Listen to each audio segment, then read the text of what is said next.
کیا آپ چاہتے ہیں کہ آپ کا رزق تنگی سے نکل کر برکت میں بدل جائے؟ تو یہ 3 باتیں آخر تک ضرور سنیں۔ رزق صرف پیسے کا نام نہیں، رزق وقت ہے، صحت ہے، سکون ہے اور دل کا اطمینان بھی ہے۔ اکثر لوگ محنت تو کرتے ہیں لیکن برکت کی کمی کی شکایت کرتے ہیں۔ آج ہم آپ کو 3 ایسے آسان طریقے بتائیں گے جو قرآن اور حدیث سے ثابت ہیں اور جن پر عمل کرنے سے رزق میں برکت آتی ہے۔ پہلا طریقہ ہے اللہ پر مکمل بھروسہ۔ اللہ تعالیٰ فرماتے ہیں کہ دوشپنی جو اللہ پر توکل کرتا ہے اللہ اس کے لیے کافی ہو جاتا ہے۔ جب انسان حلال طریقے سے محنت کرتا ہے اور نتیجہ اللہ پر چھوڑ دیتا ہے تو اللہ ایسے راستے سے رزق عطا فرماتا ہے جہاں سے انسان نے سوچا بھی نہیں ہوتا۔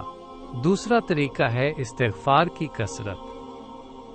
نبی کریم صلی اللہ علیہ وسلم نے فرمایا کہ جو شخص استغفار کو لازم پکڑ لیتا ہے اللہ تعالیٰ اس کے غم دور فرما دیتا ہے اور اسے وہاں سے رزق عطا فرماتا ہے جہاں سے اس نے گمان بھی نہیں کیا ہوتا۔ دل سے، سچے دل سے استغفر اللہ کہنا رزق کے بند دروازے کھول دیتا ہے۔ تیسرا طریقہ ہے صدقہ دینا۔ بہت سے لوگ سمجھتے ہیں کہ صدقہ دینے سے مال کم ہو جاتا ہے، حالانکہ حقیقت اس کے بالکل برعکس ہے۔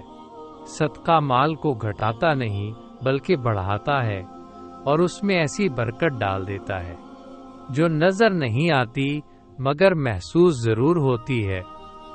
آخر میں ایک بات یاد رکھیں، رزق کا مالک صرف اللہ ہے۔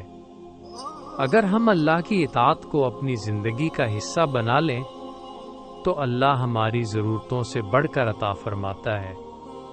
اللہ تعالی ہم سب کے رزق میں حلال برکت عطا فرمائے، آمین۔